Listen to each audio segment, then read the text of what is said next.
My name is Carol Gallup. I live at 308 East Street in Port Townsend. And I'm concerned about this biomass incinerator project. I'm very concerned about it because I live within a couple of miles of the mill, and I'm concerned about the hospitals, schools, low-income people living near it, all of it very, very nearby. So that whatever is being put out, they're going to be breathing it. I understand that there's some special machine that's supposed to remove noxious particles. It's going to be made at these extremely high temperatures. It's called an ESP.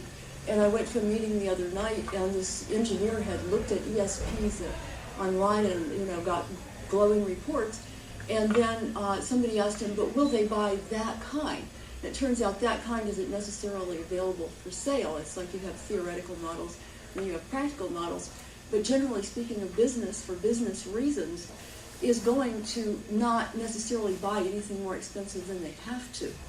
And so there's a real concern about these noxious particles, that when you take things that haven't been burned before, that trees have been there accumulating history, and then you put them together in a furnace at very high temperatures, you're going to get particles of a very small size because of the efficiency of your incinerator. And so they're nanoparticles, basically, and that means that they can go deep within your lungs, but it doesn't mean they have to stop there. It means that there's no barrier of your body, blood, brain, placenta, there's no barrier that will stop them, these strange new things never seen before. There's also the volatile or organic compounds, which we would keep our children away from, and ourselves if we're elderly or have health problems. Well, they're going to be coming out in greater quantities than before out of these incinerators.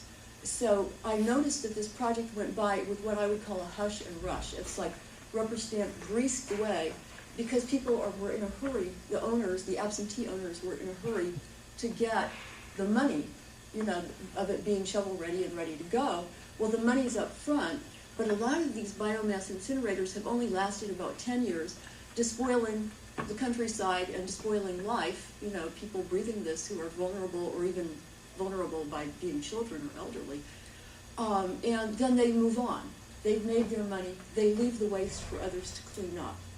I saw a picture of one of the places they had done. They put it out for publicity, and you wouldn't want what had been forest to look like that. And they said, but they could plant it. Are they obliged to plant it, I asked? No, they are not obliged to do anything to rescue that land.